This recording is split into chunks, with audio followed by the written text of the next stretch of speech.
persoalan ekonomi, persoalan global yang memang pegangannya cuma duit, harta benda, itu menghilangkan akal sehat. Apakah mereka tidak sadar? Wallahu a'lam. Apakah Donald Trump tidak akan berkhianat? Saya mengatakan kemungkinan berkhianat. Wong sebegitu, mohon maaf, sebegitu jahatnya dia kepada Palestina.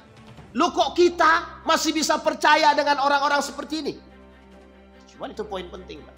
Apalagi kalau sempat negara kita mengakui keberadaan Israel. La ilaha illallah. Habis kita, Pak. Palestina merdeka, kita akan mengakui Israel. Begitu negara Palestina diakui oleh Israel, Indonesia siap untuk mengakui Israel dan kita siap untuk membuka hubungan diplomatik dengan Israel. Ini sebenarnya motif politiknya tinggi. Ada yang ingin dicari. Tapi sekali lagi, jangan hinakan Islam atas kepentingan. Jangan hinakan Islam. Kenapa? Karena Allah pasti akan menghinakan manusia yang menghinakan Islam.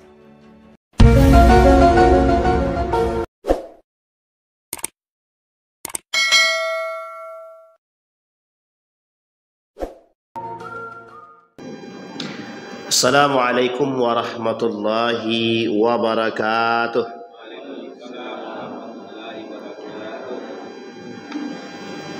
Alhamdulillahi rabbil alamin. Alhamdulillahilladzi an'ama bi ni'matil iman wal islam bihima tatimmus salihat. Ashhadu an la ilaha illallah wahdahu la syarika lah. Wa ashhadu anna Muhammadan abduhu wa rasuluh la nabiyya ba'd. Allahumma salli wa sallim wa barik ala hadzal nabiyil karim. Allahumma salli ala Muhammad wa ala ali Muhammad fil alamin innaka Hamidum Majid. Ya ayuhan nasu taqu rabbakum alladhi khalaqakum min nafsin wahidah wa khalaqa minha zawjaha wa batha minhuma rijalan katsiran wa nisaa wattaqullaha alladzi tasaaluna bihi wal arham innallaha kana 'alaikum raqiba.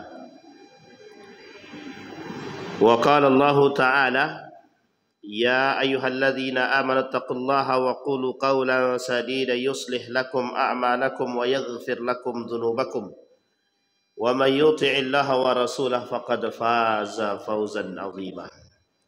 Wa qala an-nabi sallallahu alaihi wasallam innallaha 'azza wa jalla idza arada an yuhlika 'abdan naza'a minhu al-haya' fa idza naza'a minhu al-haya' lam talqahu illa muqitan mumaqqatan.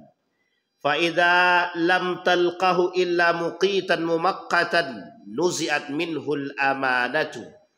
Fa'idha nuzi'at minhul amanatu lam talqahu illa kha'inan mukhawwanan. Fa'idha lam talqahu illa kha'inan mukhawwanan nuzi'at minhu ar-rahmatu. Fa'idha nuzi'at minhu ar-rahmatu lam talqahu illa rajiman mula'anan. Fa'idha lam talqahu illa rajiman mula'anan nuzi'at minhu ribqatul Islam. Apa kata Nabi dalam hadis baginda Nabi Muhammad sallallahu alaihi wasallam? Kata Nabi, apabila Allah azza wa jalla menginginkan atau hendak membinasakan satu kaum atau seorang hamba, maka dia akan mencabut rasa malu dalam diri dia. Jika rasa malu dalam diri dia sudah dicabut dari dia, maka kamu akan mendapatinya dalam keadaan yang sangat dibenci oleh Allah. Jika kamu mendapati diri dia, tidak mendapati diri dia melainkan dalam keadaan sangat dibenci, maka akan dicabut amanah dari diri dia. Jika amanah telah dicabut dari diri dia, maka tidak akan didapati dalam diri dia kecuali dalam keadaan menipu, berkhianat dan berbohong. Jika kamu tidak mendapatinya dalam keadaan berbohong, menipu dan berkhianat, maka akan dicabut dari diri dia sifat kasih sayang rahmah. Jika dicabut dari diri dia sifat kasih sayang, maka kamu tidak akan menjumpai dia dalam keadaan kecuali dalam keadaan terlaknat lagi terusir. Dan jika kamu tidak menjumpai dia melainkan dalam keadaan terlaknat lagi diusir, maka akan dicabut dari dia ikatan Islam. Hadis yang diriwayatkan oleh Ibnu Majah. Dalam hadis ini, Bapak Ibu sekalian yang berbahagia, Nabi menyampaikan kepada kita ada poin-poin penting kehancuran satu kaum, kehancuran satu negeri, yang bisa Allah lakukan pada negeri tersebut jika Allah berkehendak. Sebenarnya bagi Allah mudah sekali menghancurkan satu kaum. Tinggal angkat gunung, hancurkan atau naikkan banjir, selesai. Tapi perlahan Allah tunjukkan, Allah tampakkan kepada kita. Allah tak pengen datangkan itu dari tangan dia sendiri. Allah tak mau datangkan itu dari tangan dia seorang. Bisa datang dari tangan manusia itu sendiri. Makanya Allah sebut dalam Al-Quran itu, wala tufsidu fil ardi ba'da islahiha. Jangan lakukan kerusakan di muka bumi ini setelah terjadi perbaikan.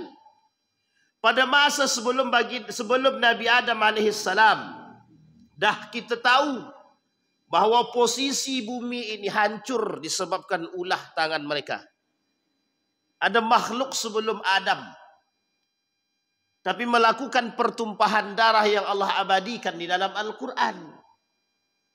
Hatta sampai Allah ni kata, dia nak buat lagi makhluk yang hidup. Sampai malaikat pun kata kata Allah, akankah engkau menciptakan makhluk ataupun manusia yang kelak akan melakukan pertumpahan darah, yasfiqud dima? Kata malaikat, wa nahnu nusabbihu bihamdik. Seperti yang dibacakan oleh imam kita tadi. La ya'sunallaha ma amarahum wa yaf'aluna ma yu'marun. Kami malaikat ni dah cukup, kata dia. Bertasbih pada engkau, kata dia. Kami tak bermaksiat kepada Allah. Selalu patuh kepada Allah. Kata malaikat. Ini diskusi Allah. Kata Allah kepada malaikat, engkau tak tahu apa yang aku ketahui. Aku lebih tahu daripada dirimu. Inilah alasan kenapa malaikat kemudian tak lagi membantah kepada Allah. Karena memang karakternya malaikat tidak mau bantah. Karakternya malaikat itu tidak bantah. Cuma karakter ini disampaikan karena pernah terjadi sebelumnya. Maka tikrar, pengulangan hal-hal tersebut mungkin sangat terjadi. Maka kata Allah di dalam Al-Quran surat Al-Ankabut ayat 40. Fakullama akhadna bi dhanbihi faminhum man arsalna alaihi hasiban wa minhum man akhadathu as-sayhatu wa minhum man khasafna bihil arda wa minhum man aghraqna wa ma kana Allahu liyudlimahum walakin kanu anfusahum yadlimun. Apa kata Allah? Maka masing-masing mereka itu kami azab karena dosa-dosa dia. Di antara mereka ada yang kami timpakan kepada dia hujan batu kerikil. Ada yang ditimpakan suara keras yang mengguntur. Ada yang kami benamkan ke dalam bumi. Dan ada pula yang kami tenggelamkan. Allah sama sekali tak menzalimi mereka. Akan tetapi merekalah yang menzalimi diri mereka sendiri. Kalau kita tengok ni ayat. Dari ayat yang kedua ni, kalimat pertama yang Allah sebutkan kepada kita, mereka masing-masing akan kami azab, kata Allah. Karena sebab dosa-dosa dia. Sekarang kita lihat apa azab yang Allah kasih di muka bumi, di dunia. Di antara mereka ada yang kami timpakan kepada dia hujan batu kerikil. Jadi ada hujan-hujan es batu, ada hujan-hujan batu. Fenomena hujan batu ni dah pernah terjadi. Bahkan termasuk kategori yang paling langka. Tapi di akhir zaman tu tak langka lagi dah. Dah sering ditemukan. Bahkan pada masa Habasyah, yang ingin menghancurkan Ka'bah. Bahkan batu kecil itu bentuknya api yang dibawa oleh burung yang kemudian ditimpakan dalam bentuk azab di dunia. Maka tak salahkah kata Nabi, salah satu di antara perbuatan yang disegerakan azab dia di dunia itu adalah kezaliman. Jadi kezaliman akan Allah balas dengan kezaliman. Kezaliman akan Allah balas dengan kezaliman, baik dia itu di dunia maupun di akhirat.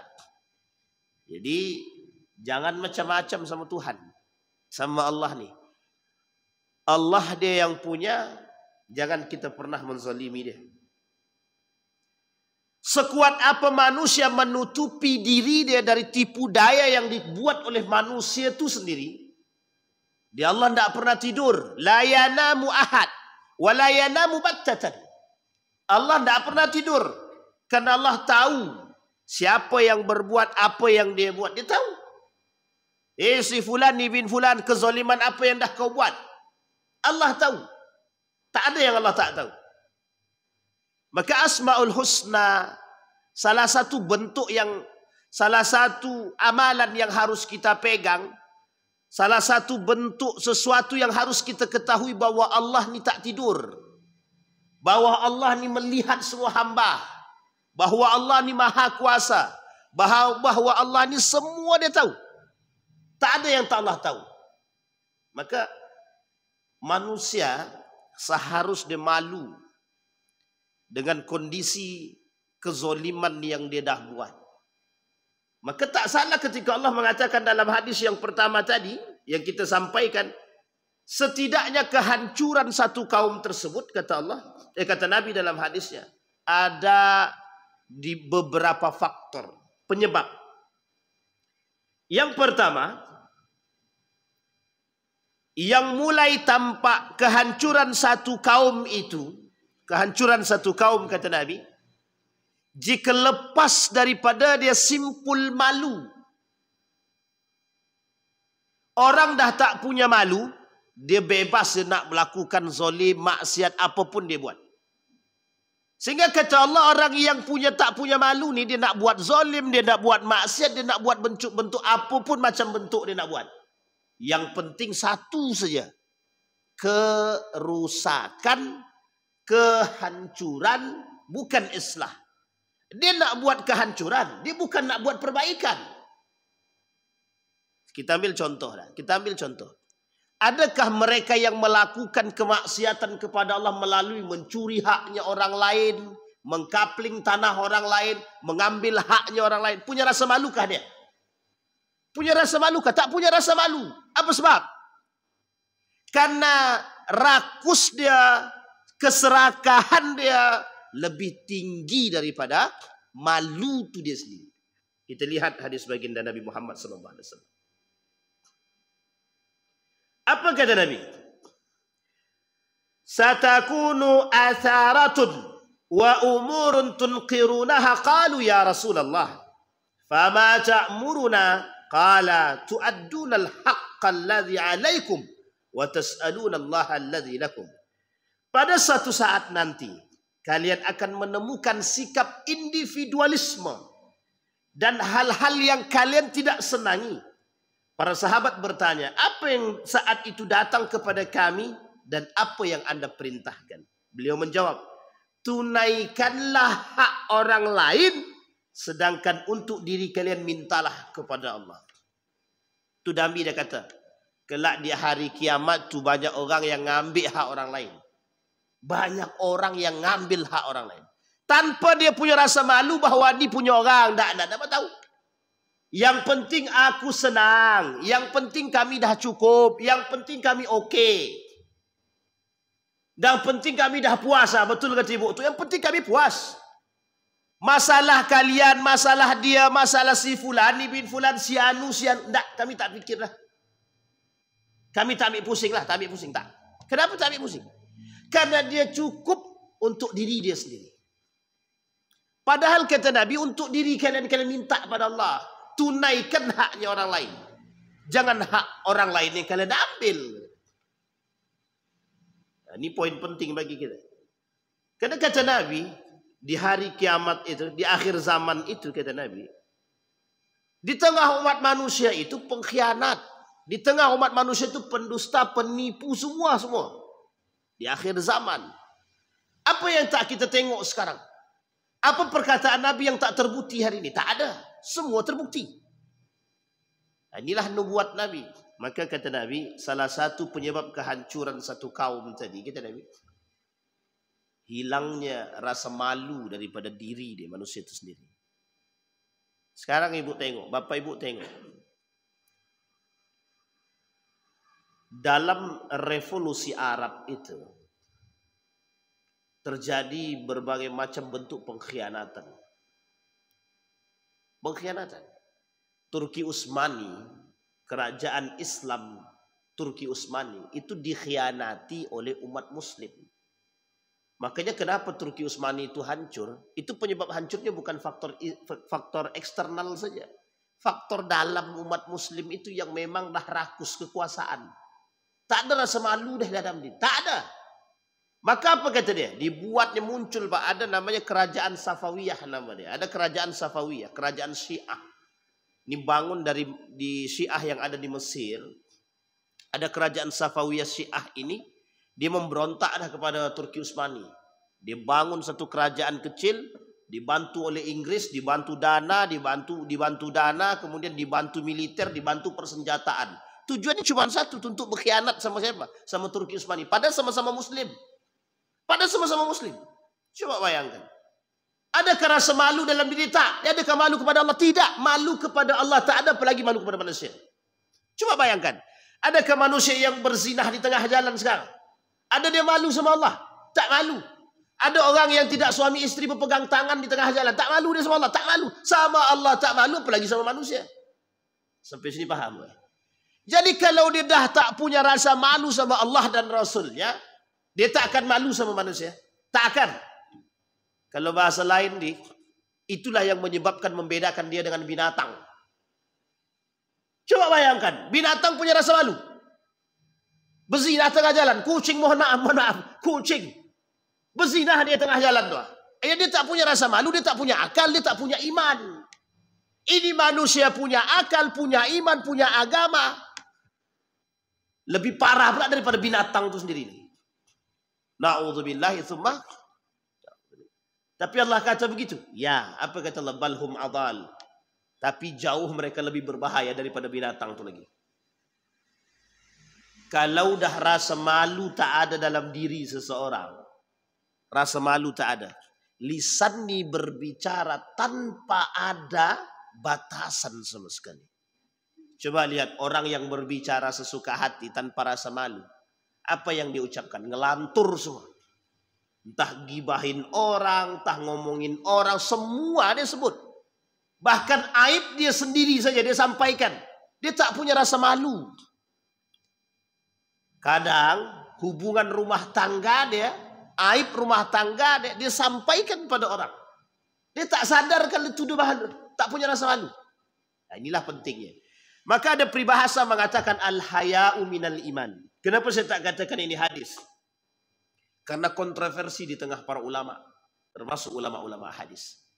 Al-haya'u minal iman. Rasa malu itu sebagian daripada iman. Maka orang yang punya malu berarti dia punya iman. Tapi kalau dia tak punya rasa malu, la yu'min, tak beriman. Itu yang pertama. Kemudian yang kedua, kata baginda Nabi Muhammad SAW, jika rasa malu dalam diri dia sudah dicabut dari dia, maka kita akan mendapatkan manusia tersebut dalam keadaan dibenci oleh Allah. Apa maksud kalimat dibenci oleh Allah tersebut? Kita lihat. Ketika manusia sudah dicabut rasa malu, kezaliman dia buat. Sesuka hati dia buat. Ketika perbuatan kemaksiatan, kezaliman yang dia sudah buat, maka di sini sekehendak dia bisa lakukan, termasuk mufsidin, kerusakan, al-fasad dia lakukan. Maka Allah membenci perbuatan-perbuatan manusia yang suka menzalimi manusia. Allah tidak suka, Bu. Allah tidak suka ada manusia yang melakukan kezoliman terhadap manusia apapun bentuknya. Kita ambil contoh. Ada manusia, ibu-ibu, bapak-bapak bersaksi palsu atas saudara dia sendiri. Maka itu zolim apa tidak? Zolim. Ada seorang anak mencari saksi untuk bersaksi palsu terhadap ibunya atau ibu kandungnya persoalan harta warisan. Zolim apa tidak? Zolim. Ada anak yang membunuh kedua orang tuanya hanya karena tidak dibelikan motor. Zolim apa tidak? Ada seorang istri yang durhaka kepada suaminya, dia jatuhkan harkat dan martabat suaminya. Zolim apa tidak? Zolim. Sekarang ini apa perbuatan yang tak zolim, yang tak nampak di mata kita sekarang? Tak ada. Uniknya, imam masjid aja yang tak punya masalah, dimasalah-masalahkan. Coba bayangkan tuh. Tak usahlah kau sholat di masjid Jamatul Zaidin itu, imamnya itu entah apa-apa. Zolim apa tidak? Zalim. Sekecil itu kezaliman, apalagi yang besar yang tadi kita sebut. Apalagi mengambil hak orang. Apa kata Nabi dalam hadis yang tadi? Tunaikan hak orang lain. Pertanyaannya, kalau hak orang lain kita ambil itu zalim apa tidak? Maka Bapak Ibu sekalian yang berbahagia, mafia tanah ini banyak, Bapak Ibu. Mafia tanah itu banyak. Dia tak sadar yang diambil itu punya siapa. Tak malu dia tangan, dia tak malu. Karena dah biasa. Dia dah biasa ngambil hak orang. Dia tak punya rasa malu. Dia dah biasa mencuri, dia biasa maling, dia biasa merampok. Dia tak punya rasa malu sama Tuhan. Tak ada alasan sekarang. Kalau dulu orang mencuri mungkin ada alasan, kami belum makan. Kalau sekarang tak. Kenapa begitu? Karena mereka mencuri sudah menjadi sebuah kebiasaan. Mengambil hak orang sudah menjadi sebuah kebiasaan. Dulu koruptor itu satu-satu sembunyi-sembunyi. Sekarang berjamaah. Bareng-bareng tuh. Sudah terbentuk pula komunitas koruptor. Jadi nanti ada namanya KK. Komunitas korupsi. Coba bayangkan. Kok korupsinya kok bareng-bareng gitu. Ya enggak punya rasa malu tadi. Kata mereka, kita ini kan adalah kelompok yang tidak punya rasa malu. Ayo kita kumpul bersama. Berkumpullah mereka itu. Maka kalau Bapak Ibu pengen tengok wajah-wajah ini, boleh tengok di majalah Tempo. Itu mesti keluar tuh wajah-wajah deh. Di Tempo itu kan selalu update dengan berita-berita tersebut itu. Wajahnya nampak meskipun dianekdotkan. Dianekdotkan itu dibuat karikatur gitu. Tapi wajah itu ditampilkan itu. Maka disebutlah situ ini komunitas-komunitas. Jadi bukan hanya komunitas geng motor, komunitas ini, ada komunitas para ahli koruptor itu. Jadi koruptor itu punya kelompok namanya kelompok korupsi. Jadi mereka korupsi berjamaah. Banyak apa sedikit? Banyak, Pak, banyak. Nanti kalau aku masuk, kau bantu aku ya. Siap. Nanti kalau aku yang masuk, kau bantu ya. Rupanya pas masuk dikabur. Ini masalah di situ. Jadi tidak kompak juga ternyata memang para pelaku koruptor. Itu merusak, enggak? Merusak. Mengambil hak orang enggak? Mengambil. Tapi mereka punya rasa malu? Tidak. Tidak punya rasa malu. Ini poin pertama. Poin yang kita sampaikan. Kata Nabi yang kedua. Dhuyyatil amanatu. Kata Nabi dalam hadis yang lain. Idza dhuyyatil amanatu fantazir as-sa'ah. Ketika amanah sudah hilang dari diri seseorang. Maka habis dah. Dah habis. Kita lihat, ini ada kaitannya dengan pengkhianatan. Apa maksud daripada pengkhianatan? Umat muslim itu akan berkhianat kepada agama Tuhan. Umat muslim itu akan berkhianat kepada Allah. Nabi bilang, kelak di akhir zaman tuh manusia datang dengan penuh kemegah-megahan. Nabi bilang katanya, manusia di akhir zaman akan datang dengan kemegah-megahan. Dibangun rumah megah, isi cuman dia sama bini dia. Tingkat 2 kosong, isi siapa? Syaitan. Rumah mobil 3, yang dipakai motor. 3-tiganya siapa yang isi? Iblis. Banyak yang begitu, banyak Pak. Tak ada yang isi, tak ada yang tahu siapa. Mereka lomba-lomba, aku kalau tak kaya tidak terhormat Pak Ustadz. Oh ya kayalah. Sehingga mereka kaya-kayakan diri Pak. Besoknya tanahnya diambil orang. Tidak tahu dia Pak. Pas mau ngurus anaknya, udah ndak hak milik bapakmu kata dia. Nah, ini saking banyaknya itu. Maka ada dulu istilah namanya tuan takur. Juragan tanah itu bahasa kita. Tuan takur ini film India. Itu menjadi bahasa kiasan itu. Tanyalah sama atuk kita yang tua-tua itu. Mesti bahasa itu sangat tenar waktu itu. Karena nonton film India. Ada nama tuan takur. Sekarang terbawa bahasa itu. Sampai-sampai Tuan Takur itu sendiri tak tahu saking banyak tanah tahta di mana-mana. Tanah tak nampak, tak tahu. Saking banyak ada tanah. Tapi yang poin yang ingin kita angkat tidak itu. Berapa banyak manusia hari ini personal secara individualisme. Secara individu seperti yang dikatakan oleh Nabi. Mereka berusaha membangun rumah yang megah. Tapi tak ada isi. Dia tak berusaha membangun iman dalam rumah. Tapi dia berusaha membangun kecantikan keindahan rumah. Justru rumah yang indah tidak dihiasi dengan iman. Itu baru dalam satu konteks. Sekarang coba perhatikan. Betul perkataan baginda Nabi Muhammad SAW. Kelak dari timur itu, kemegahan itu, kehancuran-kehancuran itu, penyebab kiamat itu, kelak akan dimulai dari timur. Kiamat itu akan dimulai dari timur. Sekarang boleh kita lihat program-program di timur itu. Bapak Ibu datang ke Dubai mencari orang miskin susah. Di Dubai mencari orang miskin susah.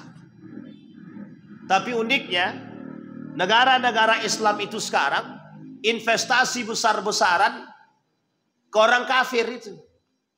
Investasi besar-besaran ke orang kafir. Mereka bangun proyek-proyek yang megah, yang begitu menantang. Tujuannya cuma satu, untuk mencari harta, jabatan, kekuasaan melimpah. Tapi pertanyaannya, pernahkah terfikirkan oleh mereka akan mendatangkan kemaksiatan yang lebih? Wallahu a'lam. Tapi buktinya, wisata yang dibangun rata-rata membangun kemaksiatan, memberikan jalan menuju kemaksiatan. Kita lihat hari ini Saudi Arabia membangun wisata yang begitu megah. Nanti Bapak Ibu kalau sampai ke Saudi Arabia itu 2030, di 2030 itu proyeknya megah, megah semegah-megahnya. Saudi pengen jadi negara Eropanya Timur Tengah. Jadi Saudi pengen di Timur Tengah itu, termasuk negara Saudi ini menjadi negara Eropanya gitu. Model-model Eropa, baik dari sisi bangunannya dan baik dari sisi pergaulannya. Padahal di situ ada dua tanah suci. Maka tak salah kelak dua tanah suci ini itu akan dikelilingi kemaksiatan-kemaksiatan. Di dua tanah suci ini, yang Mekah dan Madinah ini, di sekeliling Mekah dan Madinah ini, atau kota-kota yang berada di sekeliling kota Madinah dan Mekah ini, dikelilingi dengan kemaksiatan-kemaksiatan.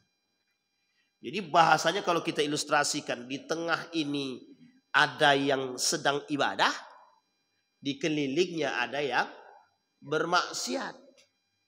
Nah ini, kalau yang bermaksiat di sekeliling ini nanti lebih banyak daripada yang ibadah, maka disitulah tanda kiamat itu sudah sangat dekat sekali. Tinggal tunggu saja kapan Allah angkat bukit yang ada di sana dan Allah akan hancurkan itu. Kalimatnya kata Allah tadi, kami tenggelamkan, kami hancurkan. Pokoknya habis. Apa yang tak Allah lakukan untuk mereka dalam hadis tadi? Apa kata Allah? Kami hujani mereka dengan batu kerikil. Kami timpa mereka dengan suara yang keras yang mengguntur. Kami benamkan mereka ke dalam bumi. Dan ada pula yang kami tenggelamkan. Fir'aun ditenggelamkan. Dia Qarun dibumikan, dimasukkan ke dalam bumi. Hujan batu kerikil sudah. Gajah yang begitu tak punya dosa karena dimanfaatkan oleh orang yang berdosa.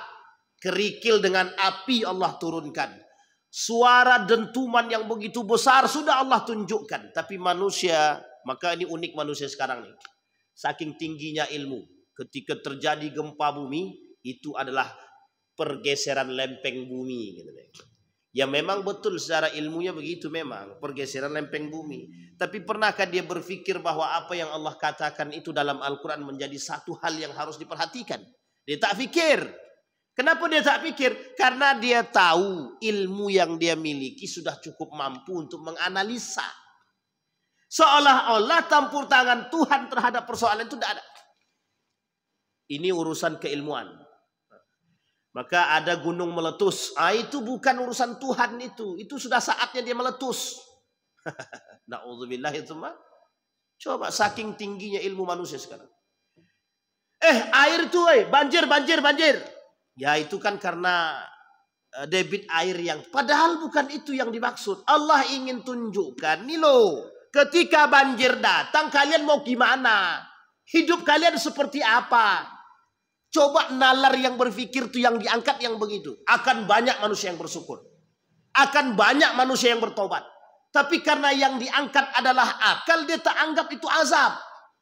Dia tak anggap itu ujian. Dia tak anggap itu kemurkaan Tuhan. Tak anggap. Coba bayangkan ketika COVID datang. Bekelahi. Ketika COVID datang bekelahi orang. Satu pengen masuk masjid, yang satu jangan.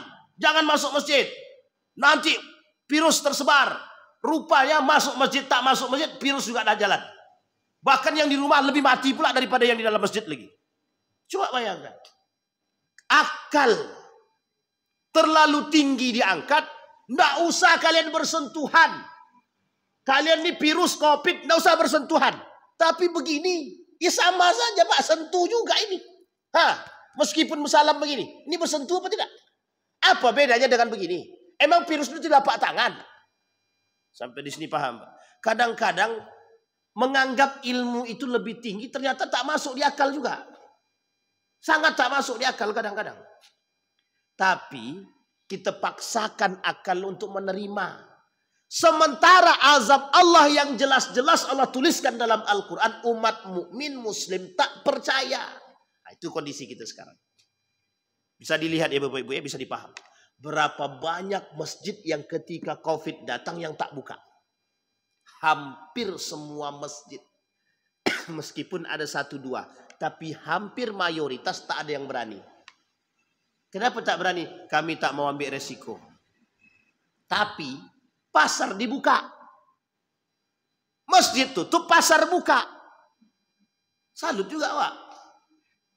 Sampai di sini paham ya Ibu ya, Bapak Ibu ya. Maksud yang saya ingin angkat adalah nalar berpikir yang logis itu yang seperti apa. Satu, yang kedua, ketinggian ilmu merendahkan Allah. Orang yang tinggi dengan proses ilmiah, tapi merendahkan Allah. Harus pakai masker. Pakai masker sudah, COVID juga kena. Apa masalah lagi? Iya kan? Itu gara-gara daya tahan tubuh tak kuat. Itu bukan daya tahan tubuh tak kuat. Kita kurang bersyukur, kita kurang beriman. Kurang banget kita beriman deh. Nalar berpikir logika boleh kita tempuh, tapi iman tetap di atas. Ini yang menjadi masalah. Coba bayangkan jika kita mengangkat itu. Kita tak angkat itu. Kita tak jadikan itu tolak ukur. Yang kita jadikan hari ini tolak ukur adalah ilmu. Seolah-olah ilmu ini mengalahkan Tuhan. Pokoknya ketika COVID itu kita lihat tuh manusia itu. Mencari obat apapun bentuk obatnya. Apapun tuh kalau si Anu bilang. Siapapun yang bilang. Obat itu mujarab. Aku makan itu sembuh. Langsung dicari itu. Bayangkan Pak. Masker itu. Wah pokoknya saya tertawa tuh Pak. Masa COVID itu saya betul-betul tertawa itu. Kenapa tertawa? Yang tak masuk akal bisa masuk akal itu Pak. Coba bayangkan itu. Kenapa sih bilang begitu? Orang yang tak pernah pakai masker pun pakai masker. Atau bawa sampai sekarang. COVID sudah tak ada, masker tetap jalan. Nah, coba bayangkan. Yang membuat mati itu itulah tuh Pak. Setiap hari kita pakai masker sampai tak bisa napas. Itu yang mati kita tuh. Habis kita mati kita sudah riwayatnya. Ini poin penting. Satu. Jadi dosa yang kita buat. Yang kedua tadi kata Nabi, hilangnya amanah. Baik. Kalau sudah yang amanah hilang, maka tinggal tunggu saatnya kata Nabi, fantazir saat. Kemudian yang ketiga, penyebab kehancuran satu umat, hilangnya rasa kasih dan sayang. Dah kita ketahui Pak. Hilang kata kasih dan sayang ini sudah kita sebutkan. Kata Ibnul Qayyim Al-Jauziyah, wallahu subhanahu idza arada an yarhamah abdan askana fi qalbihi ar-ra'fah war-rahmah wa idza arada an yu'adzibahu naza'a min qalbihi ar-rahmah war-ra'fah wa abdalahu bihima al-ghilzah wal-qiswah. Apa kata Allah? Kata Ibnul Qayyim Al-Jauziyah, kalaulah Allah kehancuran satu kaum tersebut, kata dia, kalaulah Allah mencabut rasa kasih dan sayang dalam diri seseorang, maka Allah akan mengganti rasa kasih dan sayang tadi dengan amarah dan keras hati. Sekarang kita lihat dulu amarah dan keras hati. Pernyataan amarah. Dan sekarang ini semua tensi orang tinggi semua. Sekarang ini semua itu tensinya tinggi, darah tinggi semua. Semuanya tinggi. Sedikit-dikit marah, dikit-dikit ngamuk. Yang tak punya sebab pun dia amuk ya juga. Nah, ini pokoknya di akhir zaman tuh begitu aja sih manusia itu. Sedikit-sedikit ngamuk. Tapi yang paling penting adalah keras hati. Kalimat yang di sini yang paling kita garis bawahi, keras hati. Kenapa baginda Nabi kata, la taghdab falakal jannah. Jangan kalian marah, nanti surga untuk kalian, kata Nabi. Itu sebenarnya bahasa sederhananya, penyebab hati keras itu ya amarah. Penyebab hati keras itu amarah. Dalam dunia psikologi Bapak Ibu, orang yang marah itu udah kelihatan tuh karakternya bagaimana. Katanya sama beliau di tukang rukyah nih. Keras hati itu yang pertama tuh yang marah. Kenapa hati kita ini keras sekali? Sulit untuk dinasehati. Qaswatul qalbi. Keras hati itu. Penyebabnya adalah sering marah. Terlalu sering. Apa penyebab sering marah? Terlalu sering makan daging. Bukan. Darah tinggi gitu. Ya enggak. Tapi ada kenapa seseorang itu suka marah? Karena tak punya rasa kasih dan sayang dalam dirinya. Karena dia tak suka sama anak aku, pokoknya kalau si anak ini karena sering buat salah. Ini seorang anak kita ilustrasikan. Seorang anak sering dia buat salah. Namanya anak kecil. Sering buat salah. Itu dalam hati kita pasti ada kejengkelan. Nah, jengkel dalam hati kita nih yang menyebabkan hati kita keras. Asal anak itu berbuat sedikit aja marah. Karena dah ada kesal dalam hati. Sama Pak, kita kalau dah kesal sama orang, satu orang saja kita kesal kita sama orang ini. Asal apapun yang dia buat orang ini, mau baik ataupun salah, mesti salah di mata kita. Kenapa? Dah terlanjur keras hati kita Pak dengan orang itu. Padahal Nabi tak begitu, tak. Nabi tak melakukan itu, tidak. Nabi profesional. Ada orang yang sangat Rasul benci. Tapi Nabi pada satu sisi rahmat kepada dia. Ada orang yang Nabi tidak suka. Tapi satu sisi Nabi berbuat baik pada dia. Artinya apa? Profesional. Kita tak asal pokoknya kalau si Anu itu datang, aku benci lagi nih, muka tak suka lagi. Ini tak baik. Tak baik. Bisa jadi orang itu sudah tobat. Bisa jadi orang itu berbuat baik. Bisa jadi dari tangan orang itu kebaikan untuk kita ada. Jadi jangan, ini kalau udah mandang tadi, pokoknya kalau si Anu itu yang datang, beginilah tengok pandang. Sebelah mata aja lagi. Mau baik dia, mau buruk dia, lantak lah pokoknya. Karena sudah keras hati. Nah, kata Nabi, kata Ibnul Qayyim Al-Jauziyah, kehancuran satu kaum itu jika sudah dalam diri mereka tidak ada lagi yang disebut dengan hati yang lembut, itu tidak ada lagi. Rahmah tak ada, ra'fah tak ada. Apa itu rahmah? Kasih sayang. Apa itu ra'fah? Hati yang lembut tak ada. Bawaan kita cuma itu saja. emosi, marah, suka menganggap diri paling baik, seolah-olah nih kita yang punya, semua kita. Maka kalimat ini kata Nabi, kata Ibnu Qayyim Jauziyah itu akan merusak tatanan kita. Kita ambil contoh. Kalau setiap orang punya tensi yang tinggi, dalam rumah tangga saja misal, suami pemarah, istri pemarah, kira-kira ketemu gak nih? Besok pagi cerai itu Pak. Sehari ini dia nikah, besok pagi cerai itu. Kau nih tak bisa, yang satu, suka-suka hatimu aja. Kau kira aku ni siapa? Alah, mengamuk, berkelahi berdua. Soalnya besok pagi. Selesai. Sama Pak. Dalam tatanan nih kalau tidak ada penyeimbang tidak bisa. Maka butuhnya kasih sayang. Coba perhatikan. Orang, mohon maaf. Kenapa ada maling? Kenapa ada perampok? Kenapa ada pemerkosaan? Dan lain sebagainya. Karena kita tak punya perhatian kepada mereka. Coba kalau kita, mohon maaf, tetangga kita tak mampu, kita kasih sayangi, kita berikan kasih sayang kita perhatikan dia. Kira-kira nih, mohon maaf ya, kira-kira dia mau lagi merampok nak? Mau tidak mencuri lagi? Tidak mau Pak. Kenapa mereka tak mau lagi mencuri? Karena sudah ada yang mengasihi, ada orang yang mau memperhatikan dia. Ini poin penting Pak. Maka tidak ada ra'fah, tidak ada rahmat. Satu kaum. Baik, itu yang ketiga. Maka Bapak Ibu sekalian yang berbahagia, kata Allah, kata Nabi dalam hadis yang tadi yang Nabi kata,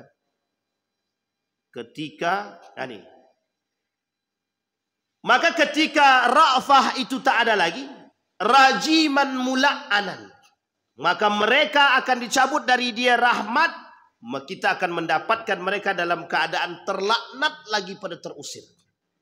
Jadi satu kampung, satu negeri yang tidak ada lagi rasa kasih dan sayang dia, itu Allah akan bumi hanguskan. Kita ambil contoh kasus.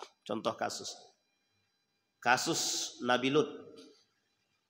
Kaum Nabi Lut. Kasus kaum Ad. Dan kasus-kasus yang lain. Kasus Bani Israel. Allah telantarkan. Kasus Bani Israel pada masa Nabi Harun dan Musa. Allah binasakan. Kasus pengikut Nabi Nuh, Allah tenggelamkan. Kasus kaumnya Nabi Yunus, Allah sadarkan setelah Allah datangkan azab, baru kemudian disadar. Dalam sejarah Nabi, mana dalam sejarah Nabi ini yang tak Allah tunjukkan azabnya secara langsung? Tak ada, kecuali baginda Nabi Muhammad SAW. Uniknya, pada masa Nabi, azab itu Allah tampakkan meskipun tidak bersamaan. Tapi manusia tak mau pandang. Ini yang terjadi. Maka kehancuran satu kaum itu, setidaknya itu disebabkan ulah tangan dia sendiri. Kita lihat. Dalam hadis baginda Nabi Muhammad SAW. Apa kata Nabi? Satakunu atharatun wa umurun tunkirunaha. Qala ya Rasulullah. Fama ta'muruna qala tu'adduna al-haq. Tadi dari kata Rasul. Kehancuran satu kaum itu banyak orang yang suka mengambil hak orang lain. Nabi perintahkan berikan, tunaikan haknya orang lain. Tapi kita tak mau tunaikan. Tapi kita tidak mau, bahkan justru kita ambil. Kita ambil contoh. Dana bos misalkan. Dana bos itu harusnya keluar berapa, yang dapat berapa. Itu kan kita makan hak orang. Misal dana bos itu 3 juta. Yang dapat oleh sekolah itu cuma 2 juta. 1 jutanya kemana? Dimakan. Kira-kira itu haknya orang apa tidak? Haknya orang. Gimana negara kita ini mau dapat kehalalan? Di mana kampung kita mau dapat halal yang kita makan hak orang? Contoh lagi. Bantuan bansos misalkan. Atau kita ambil misalkan ada orang memberi bantuan sekian juta untuk si fulan bin fulan melalui lembaga. Yang dapat 5 juta, yang sampai 2 juta, potongnya 3 juta. Itu ndak motong, ndak mangkas, merampok. Hancur ndak tuh? Hancur Pak. Kenapa? Kita dah makan hak orang lain. Dan orang lain tak ridho. Ini kita ambil contoh yang paling sederhana, Pak. Ada panti asuhan. Panti asuhan. Dapat bantuan, Pak. Dapat bantuan dari orang. Banyak bantuan dapat. Dari yang memberikan bantuan kita anggap 10 juta misalkan. Yang sampai ke anak-anak tuh 50 ribu, 100 ribu. Lah sisanya kemana? Kemana sisanya? Ada orang yang memanfaatkan anak-anak untuk mengemis. Dimanfaatkan, mohon maaf Pak, ini kejadian nyata soalnya. Itu pengemis-pengemis itu, yang mengemis-mengemis itu Pak, itu ada yang mengkoordinir. Yang mengemis tidak lebih kaya daripada yang mengkoordinir. Ternyata yang mengkoordinir lebih kaya daripada yang mengemis. Yang mengkoordinir rumahnya 3. Mobilnya 3, yang mengemis buat rumah pun tak dapat. Padahal dana yang diambil oleh tukang koordinir itu dari para pengemis itu. Nah, coba bayangkan. Ini kezoliman apa lagi yang hendak kita tampakkan di muka bumi ini? Apa kata Nabi dalam riwayat yang lain? Sami'tu Rasulullah sallallahu alaihi wasallam wa rajulun sa'ala faqala ya Nabi Allah ara'aita in qamat alaina umara'u yas'aluna haqqahum wa yamna'una haqqana. Faqala Rasulullah sallallahu alaihi wasallam isma'u wa ati'u fa inna ma 'alaihim ma hummilu wa 'alaikum ma hummiltum. Apa kata Nabi? Aku mendengar Rasulullah menjawab seseorang laki-laki yang bertanya, wahai Rasulullah, bagaimanakah menurut Anda jika yang berkuasa atas kami adalah para pemimpin yang hanya meminta hak mereka untuk selalu kami penuhi, sedangkan mereka tak memenuhi hak kami. Wajib pajak, wajib kita bayar pajak. Tapi tugasnya mereka kepada kita lupa. Mungkin bukan lupa. Duit itu tak ada. Dah potong atas, gimana mau bayar lagi? Nah, itu yang terjadi. Ini bahaya nih Pak. Ini bahaya betul ini. Maka tidak bisa main-main. Beliau menjawab, dengarkan dan taatilah mereka. Karena sesungguhnya mereka akan menanggung apa yang mereka lakukan. Dan kalian juga akan menanggung apa yang kalian perbuat. Maka kata Nabi ancamannya, orang yang suka memakan hak orang lain, kelak tengok di akhirat. Kalian akan tanggung itu. Apa yang ditanggung sama dia? Dosa-dosa orang yang dizolimi. Dosa-dosa orang yang dizolimi. Sebanyak apa zolim yang kita buat? Itu yang akan kita tampung kelak, Pak. Yang kelak di hari kiamat akan kita tampung. Hasil daripada perbuatan kita. Maka Bapak Ibu sekalian yang berbahagia. Kata Yusuf Al-Qaradawi itu, kehancuran satu kaum. Itu sebenarnya lebih tepatnya kata Yusuf Al-Qaradawi. Kehancuran satu kaum itu disebabkan karena kezaliman. Kezaliman baik yang terstruktur maupun yang tidak terstruktur. Yang kedua, hilangnya iman dalam tubuh seseorang. Hilangnya iman dalam diri penguasa. Hilangnya iman dalam diri seorang mukmin yang menyebabkan kehancuran satu kaum. Maka kenapa Allah ingin menghancurkan satu kaum sekalipun di situ ada ustadz? Ada ustadz di dalam satu kampung ini, tapi perzinahan merajalela, minum khamar merajalela, kemudian Allah tetap hancurkan sekalipun ada orang beriman di situ. Kenapa? Karena orang beriman nih tak mampu menumbuhkan iman-iman bagi yang lain. Meskipun perhitungannya berbeda, tetap, tapi kehancurannya sama. Misal. Sekarang nih kondisi kita sekarang. Ada orang beriman di antara kita? Ada. Tapi kita tetap dapat enggak? Dapat. Dapat apa kalau Allah banjirkan kita kena enggak? Kena. Beriman sekalipun kita tetap kena banjir. Kenapa? Karena itu tadi Pak. Orang yang bermaksiat kepada Allah, orang yang zalim kepada Allah lebih banyak daripada yang beriman. Perhatikan kalimat ini. Ini sebagai contoh bagi kita.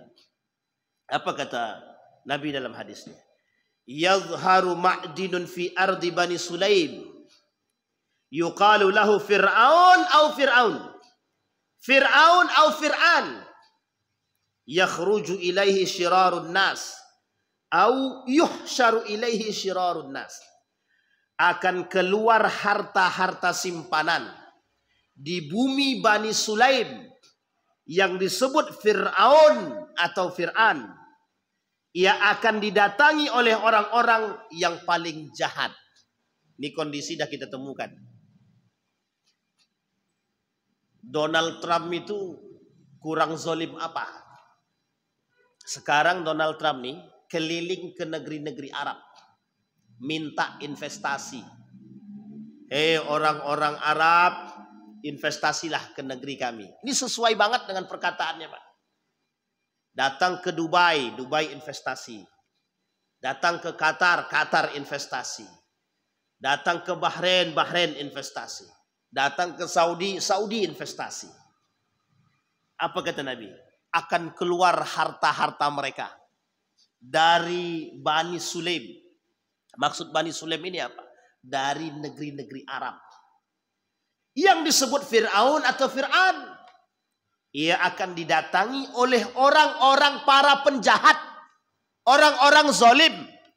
Kita tidak tahu motifnya Trump itu apa. Tapi selama ini Donald Trump tidak pernah tidak berkhianat kepada Islam. Termasuk bapak pemuka Islamophobia. Jadi sekarang ini tonggak atau tombaknya Islamophobia itu, ya Donald Trump itu. Jadi bagaimanapun, dia tetap akan melakukan kejahatan terhadap Islam.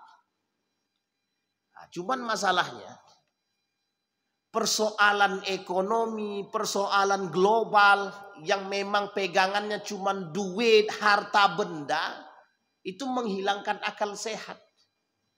Makanya ini poin penting. Apakah mereka tidak sadar? Wallahu a'lam.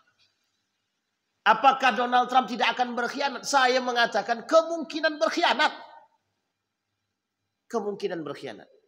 Sebegitu, mohon maaf. Sebegitu jahatnya dia kepada Palestina. Lu kok kita masih bisa percaya dengan orang-orang seperti ini? Cuman itu poin penting, Pak. Apalagi kalau sempat negara kita mengakui keberadaan Israel. La ilaha illallah. Habis kita, Pak. Palestina merdeka, kita akan mengakui Israel. Ini sebenarnya motif politiknya tinggi.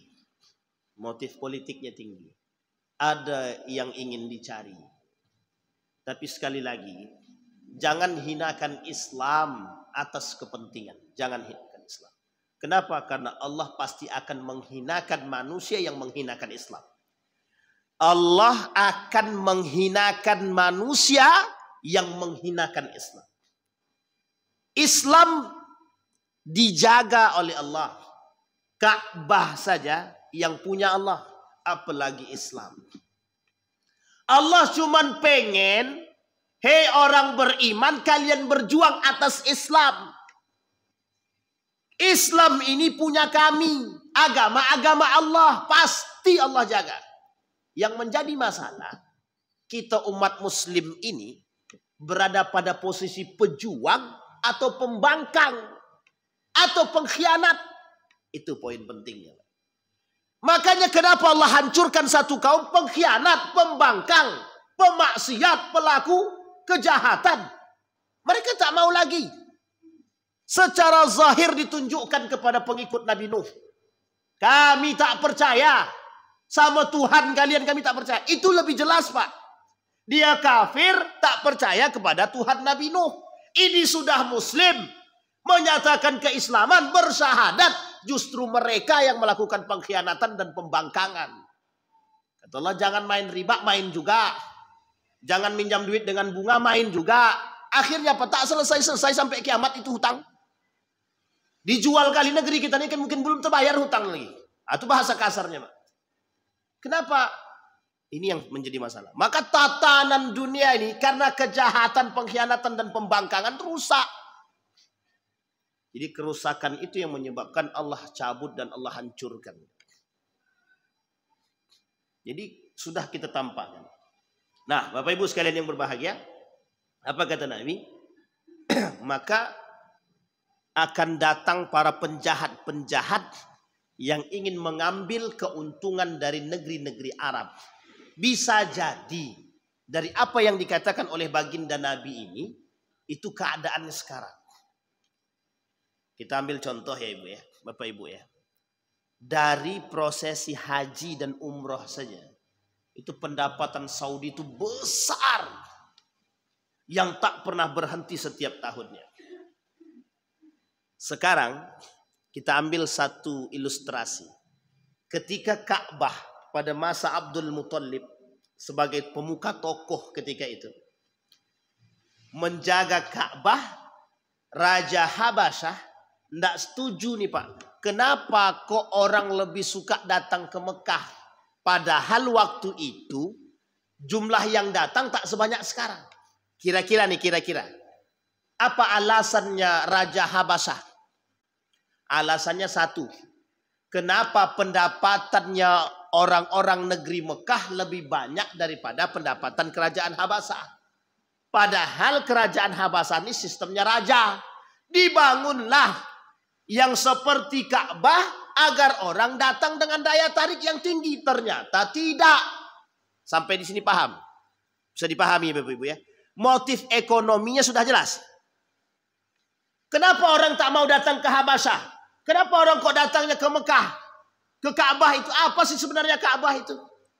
Inilah yang mau dia hancurkan. Kalau hancur Ka'bah nih, orang tak datang ke situ. Dia lupa kalau Ka'bah nih dijaga sama Allah. Sekarang perhatikan. Apakah semua mata dunia tidak melihat pendapatan Saudi itu? Tidak usah per tahun Pak. Per bulan. Umrah setiap waktu ada.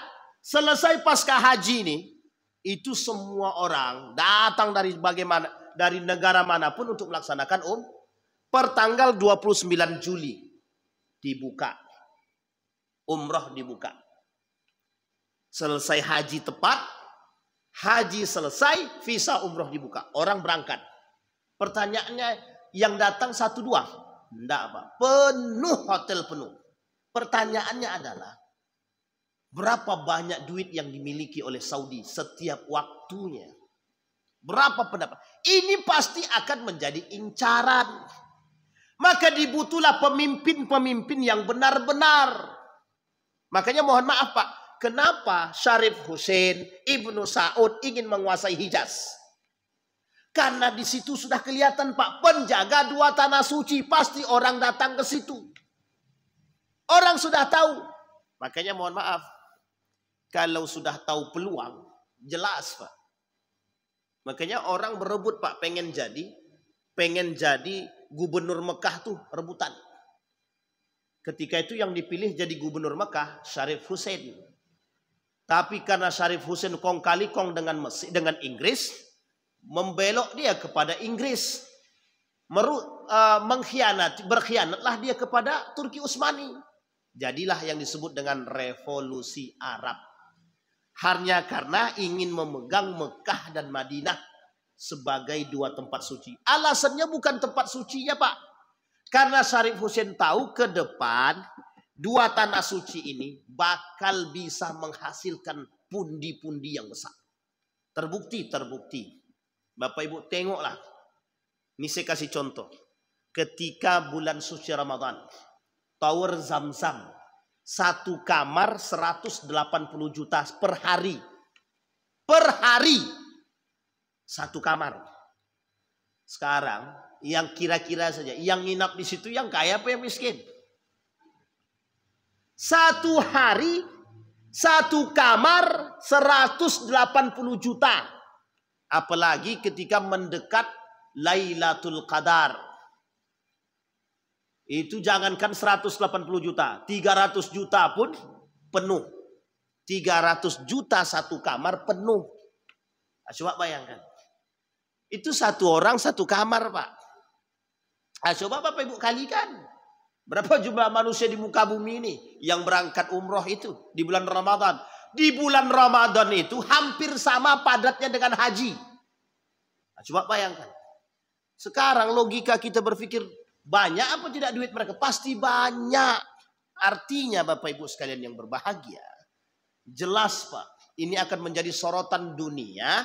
Oh ternyata negara-negara Arab ini kaya-kaya. 1 Pak. Yang diinginkan untuk melepas daripada pertikaian negara Arab yang berpegangan dengan minyak itu dibutuhkanlah satu kesatuan. Dibutuhkanlah yang namanya pariwisata. Maka dibangunlah hari ini di negara-negara Islam itu pariwisata, tujuannya adalah untuk mendapatkan pundi-pundi juga. Qatar, Dubai, Bahrain, Oman, semua membangun, Pak. Maka Bapak Ibu sekalian yang berbahagia, negara-negara Arab itu di akhir zaman kata Nabi akan dikelilingi para penjahat. Kenapa akan dikelilingi para penjahat? Maka para penjahat ini akan berusaha mengambil pundi-pundi itu dari negara-negara Arab ini. Kita lihat sadar atau tidak sadarnya itu tergantung kepada mereka. Maka Bapak Ibu, dalam riwayat yang lain, baginda Nabi Muhammad SAW pernah berkata, kelak akan muncul bangunan-bangunan lebih tinggi daripada menara masjid. Bapak Ibu mau lihat kalau di negara kita ini udah banyak kita lihat. Masjid mana yang paling tinggi sekarang menaranya? Anggaplah Masjid An-Nur, anggaplah. Ada enggak bangunan yang lebih tinggi daripada Masjid An-Nur sekarang? Tower mana? Bang Riau. Apartemen apa? Belakang Bang Riau itu apartemennya tinggi sekali. Lebih tinggi daripada, berarti perkataan Nabi terbukti. Kalau secara kilas balik kita lihat daripada hadis Nabi dan terbukti. Burj Khalifah kurang tinggi apa? Kelak di Saudi Arabia akan dibangun gedung yang jauh lebih megah daripada Burj Khalifah. Apa yang tak ada sekarang? Semua ada. Apa yang ada di Eropa, maka kelak akan ada di negara-negara Arab. Disinilah poin penting yang harus kita pahami. Kata Nabi, kelak hari kiamat itu akan dimulai dari arah timur. Kelak kiamat itu akan dimulai dari arah timur. Sekarang semua tanda-tanda itu sedikit demi sedikit Allah tampakkan. Sungai Efrat sudah mengering, sudah sangat mengering. Tinggal tunggu kering habis saja. Habis kering selesai. Sekarang apa yang tak nampak? Apa yang tak kelihatan? Semua kelihatan. Tanah Hijaz menghijau. Meskipun perbedaan para ulama, perbedaan pendapat di kalangan para ulama dan ilmuwan. Tapi nyata dan buktinya, salah satu tempat di negara Arab, khususnya Saudi Arabia, ada yang tempatnya lebih dingin daripada Bogor. Lebih hijau daripada kita. Ada. Sudah Allah buktikan, sudah nampak. Sudah banyak yang sekarang menghijau di sana. Pertanyaannya apakah itu bagian daripada tanda hari kiamat? Bisa jadi. Itu adalah bagian daripada tanda. Kenapa? Kalau tidak mungkin Nabi sampaikan dalam hadis. Buat apa Nabi berbohong? Buat apa Nabi berdusta? Tidak ada. Tapi itu yang ditampakkan. Artinya Bapak Ibu sekalian yang berbahagia. Banyak hal dari sekian banyak persoalan-persoalan yang disampaikan oleh baginda Nabi Muhammad SAW menunjukkan akan semakin dekatnya hari kiamat. Apa yang harus kita lakukan? Merujuk kepada poin tadi, negara ini, dunia ini pasti akan Allah hancurkan. Pasti. Itu dah pasti. Melalui apa? Kiamat. Gedung berterbangan, batu-batu berterbangan, semua Pak berterbangan. Lampu tak berfungsi, internet tak berfungsi, iman tak berfungsi. Jangankan internet, iman saja tak berfungsi. Kenapa iman tak berfungsi? Karena ketika di akhir zaman mendekat hari kiamat, iman itu tak lagi dibutuhkan. Kenapa tak dibutuhkan? Karena orang sudah kalang kabut dengan dunia mereka masing-masing. Maka banyak pengisi dunia itu di akhir zaman kalau tidak munafik dia kafir. Orang beriman kemana? Orang beriman berhijrah, orang beriman mencari tempat keamanan, beruzlah menyendiri untuk mencari keselamatan. Dan setelah itu Allah matikan. Setelah Allah matikan tinggal tunggu Pak. Berterbangan. Dan insya Allah kita semua mudah-mudahan tidak termasuk orang-orang yang bertemu dengan hari kiamat. Amin.